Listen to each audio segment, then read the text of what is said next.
Mapagpalang araw po sa inyong lahat. Welcome to DJ Sean Stories. Turn on your notification bell, like and subscribe para sa crime stories araw-araw.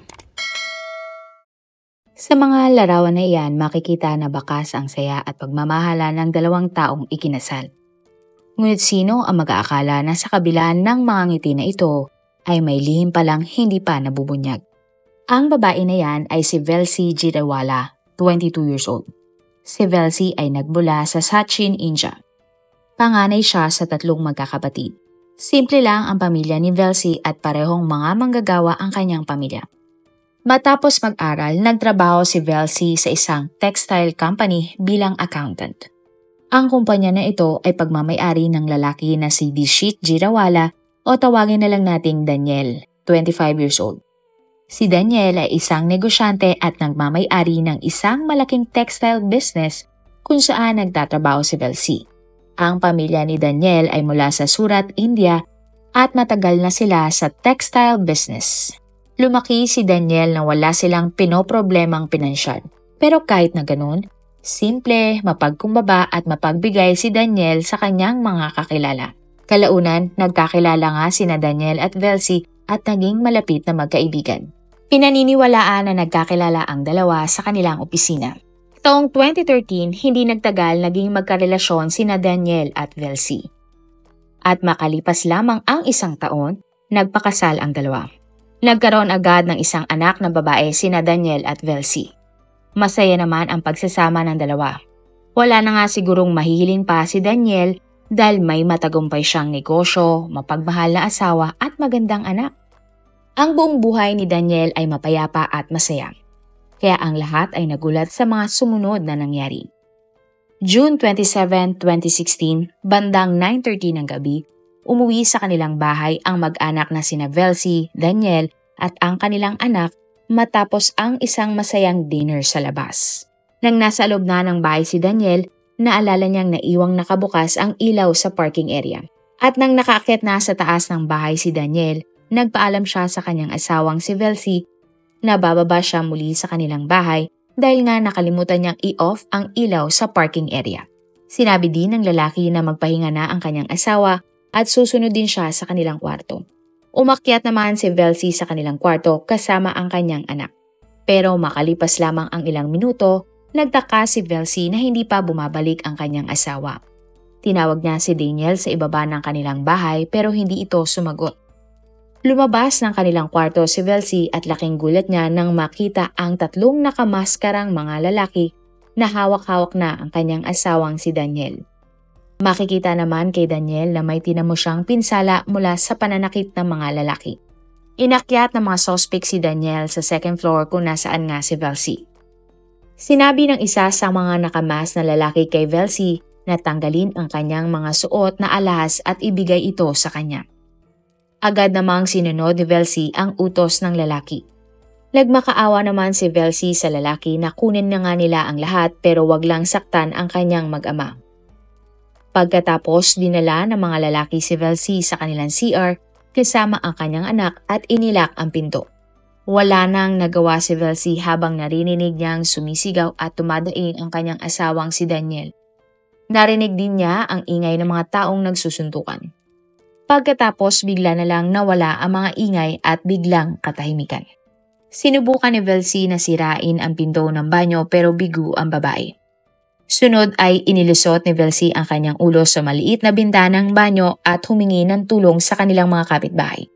Maya-maya pa may nakarinig ng sigaw ni Velsi at pumasok ang kapitbahay na ito sa bahay ng mag-asawa. Laking gulat nga ng kapitbahay nang nakita niya si Daniel sa sahig, naduguan at wala ng buhay.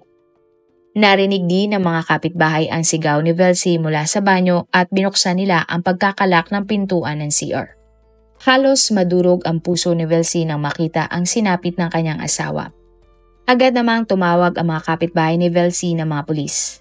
Ipinaalam din ng kapitbahay ni Velsi sa pamilya ni Daniel ang tungkol sa nangyari sa kanya. Ang pamilya kasi ni Daniel ay nagbabakasyon noon sa Malaysia. Pagdating ng mga pulis sa bahay, nakumpirma na nga nila na binawian na ng buhay si Daniel. Dinala ang labi ni Daniel sa ospital para sumailalim sa autopsy. Sinimulan naman agad ng mga pulis na imbestigahan ang bahay ng mag-asawang Daniel at Velcy. Nandinatnan ng mga pulis ang bahay ng mag-asawa, sobrang magulo ito at tila hinalughog. Napansin din ng mga pulis na wala na ang kotse ni Daniel sa parking lot. Teorya ng mga pulis, ninakaw ng mga sospek ang kotse ng biktima para gamitin sa kanilang pagtakas. Subalit agad namang nahanap ng mga pulis ang kotse ng lalaki, 1 kilometro lang ang layo mula sa kanyang bahay. Dinala ang kotse sa laboratorio para sumailalim sa pagsusuri. Sunod ay tiningnan ng mga pulis kung may CCTV ba ang buong bahay ni na Daniel. Pero ni isang CCTV ay wala silang nakita. Mabuti na lamang at may CCTV ang kapitbahay na mag-asawa. Nakita ng mga pulis sa CCTV na ito na noong oras na nangyari ang krimen, may 2 lalaki ang bumaba mula sa isang tricycle malapit sa bahay ni na Daniel. Bumaba ang 2 lalaki at tila nagmamasid nga sa bahay ng biktima.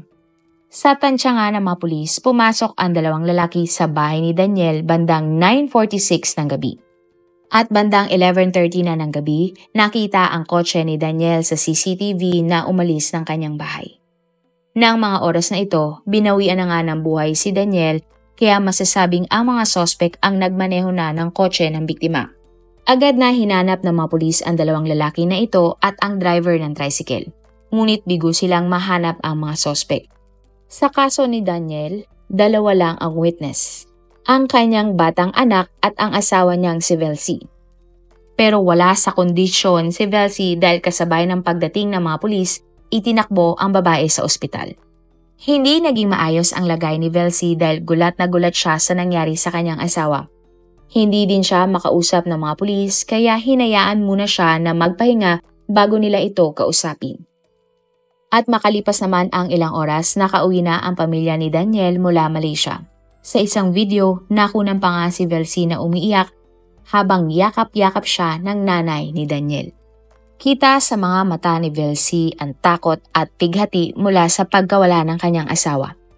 Nasa bahay ni Daniel at Velcy ang lahat ng kamag-anak ng lalaki para i-comfort si Velcy sa mabigat nitong pinagdadaanan. Maging sila ay gulat na gulat kung bakit iyon sinapit ni Daniel. Sa autopsy report, lumalabas na ang naging sanhi ng pagkamatay ni Daniel ay pinsala na kanyang tinamo mula sa mga pananaksak. June 28, 2016 ng umaga, inyatid na nga sa huling hantungan ang lalaki. Nang panahon na ito, medyo maayos na ang pakiramdam ni Velcy kaya naman kinausap na siya ng mga pulis. Isinalaysay naman ni Velcy ang buong pangyayari ng araw ng krimen. Ayon sa kanyang testimonya, bumaba si Daniel sa kanilang bahay para patayin ang ilaw sa parking area. Pero nagulat na lamang si Velcy na may nakapasok ng 3 mga lalaki sa kanilang bahay at sila ay ninakawan. Kinuha daw ng 3 mga sospek ang pera ni Velcy na nakatago sa cabinet.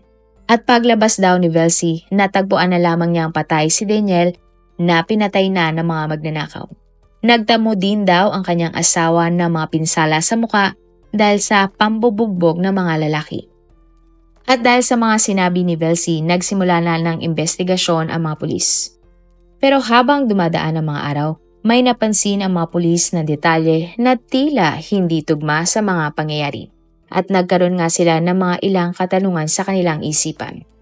Unang palaisipan sa isip ng mga pulis, kung talaga bang pagnanakaw ang motibo ng mga sospek para patayin si Daniel.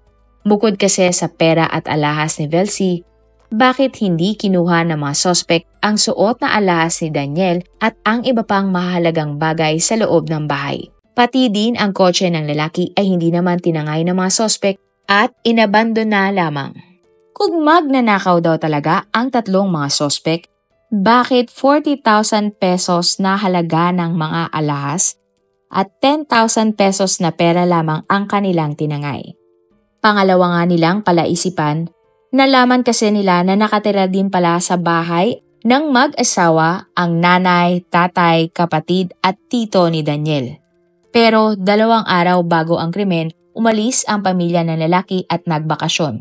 Ibig sabihin lamang, alam ng mga sospek na ang matitira lamang sa bahay ni Daniel ay siya, si Velcy at ang kanilang anak.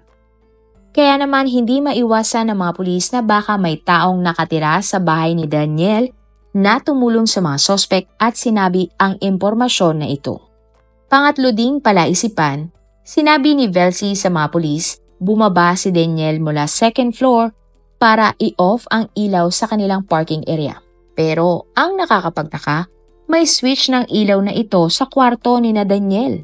Kaya naman bakit pa bababa si Daniel para patayin ang ilaw?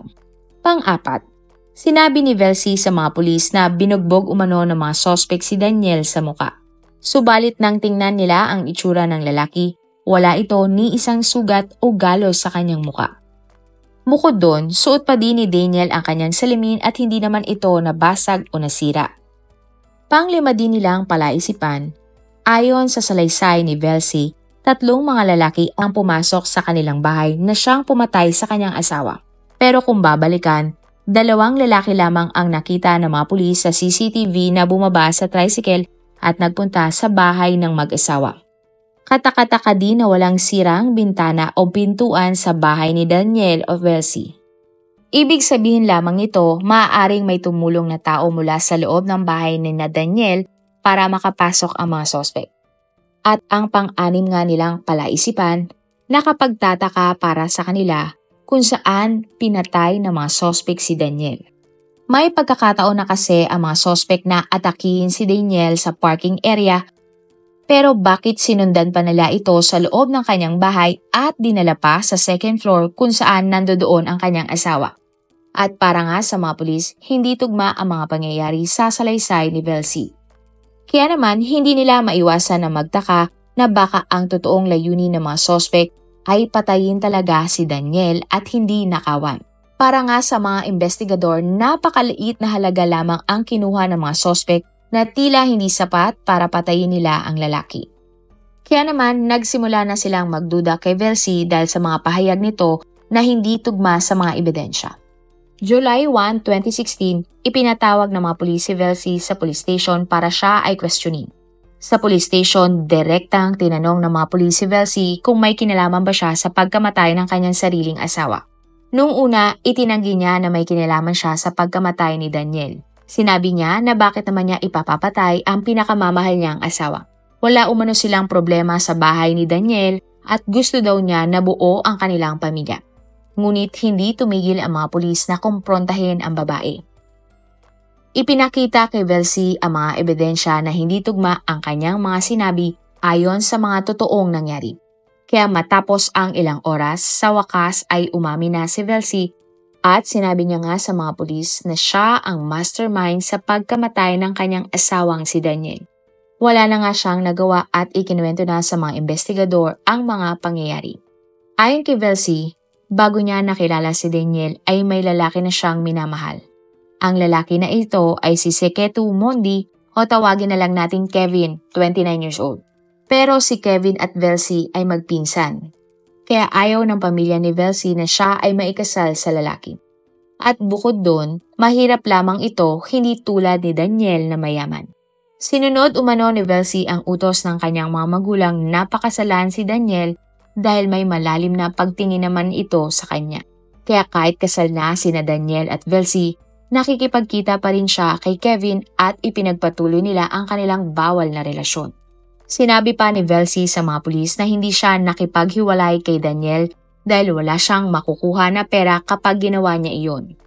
At ang nakatakdang pera na dapat mapunta kay Velcy dahil namatay si Daniel mula sa mga ari-arian nito ay 30 million pesos. Kaya naman imbis na hiwalayan, pinagplanuhan na lamang ni Velcy at Kevin na patayin si Daniel. Ang isang lalaki naman na kasama ni Kevin na gumawa ng krimen ay si Dre, 34 years old na kanyang kaibigan. Sunod naman kinuwento ni Velcy ang mga pangyayari ng gabi na namatay si Daniel. Ayon sa kanya, nang umuwi sila ng bahay, inakyat sila ni Daniel at ang kanyang anak sa kanilang kwarto. Sinabihan din daw siya ni Daniel na ilak ang pinto at umakyat na sa kanilang kwarto. Maya-maya pa, pumasok na nga si Daniel sa kanilang kwarto at ipinilak niya ang pinto kay Velcy. Tinulak ito ni Velcy pero hindi niya ito nilak. At bandang 9:48 ng gabi nang pumasok na sina Kevin at Ray sa bahay ng mag-asawa. Umakyat ang dalawang sospek sa kwarto ng mag-asawa at puresahan nilang kinuha si Daniel. Dito na raw pinagtulungan ng dalawang mga sospek na sakalin si Daniel habang pinapanood sila ni Velcy. Pagkatapos sinaksak din ni Kevin si Daniel ng ilang beses. Matapos ang krimen, binigay ni Velcy kina Kevin at Dre ang kanyang mga alahas at pera. Tumulong din daw si Velcy na ikalat at guluhin ang mga gamit sa loob ng kanilang bahay. Para nga pagmumakain na pagnanakaw ang motibo sa krimen. Ibinigay din ni Velcy kina Kevin at Dre ang susi ng kotse at sinabihan niya ang dalawa na dalhin ang kotse na Daniel sa kanilang pagtakas. Pagkatapos, kinuha ni Velcy ang kanyang natutulog na anak at pumasok sa banyo. Pinalak ni Velcy ang pinto ng banyo sa dalawang mga sospek para pagmukaing nilak si Velcy ng mga sospek sa banyo. Tumistigo din ang tricycle driver na naghatid kina Kevin at Dre sa bahay ng mag-asawa. Sinabi niya na inihatid niya ang dalawang lalaki sa bahay ng mag-asawa nang nangyari ang krimen. At dahil sa pag-amin ni Velcy, kinasuhan siya ng premeditated murder at ikinulong. Sunod naman ay inaresto ng mga pulis sina Kevin at Dre. Maging sila ay kinasuhan ng premeditated murder at ikinulong din. Nakuha namang ebidensya laban kay Kevin ang binili niyang itim na maskara at gloves na siyang ginamit sa krimen. At taong 2017 nang nagsimula nga ang trial sa korte. Pero katakataka na maraming witness laban kina Kevin, Dre at Velcy ang binawi ang kanilang mga salaysay at testimonya. Maging ang driver ng tricycle na sinakyan ni na Kevin at Dre ay binawi ang sinabi niyang inihatid niya ang dalawa malapit sa bahay ni na Daniel. Binawi din ni Velcy ang kanyang pahayag sa mga pulis na siya ang mastermind sa pagpatay kay Daniel. Ayon sa mga eksplanasyon ng mga sospek, biker rider sina Kevin at Dre kaya mayroon silang mga maskara at gloves. Wala naman ding naipresenta ang mga pulis na DNA o matibay na ebidensya na nasa bahay ni Daniel sina Kevin at Dre nang nangyari ang krimen. Hindi naman tinanggap ng korte ang kuha ng CCTV dahil hindi malinaw ang mga lalaki sa video na ito ay sina Kevin at Dre. Wala ding kuha ng CCTV na nakitang pumasok talaga ang dalawang sospek sa bahay ni Daniel ng oras ng krimen. Wala ding eyewitness na talagang nakakita kina Kevin at Dre na pinatay nila si Daniel.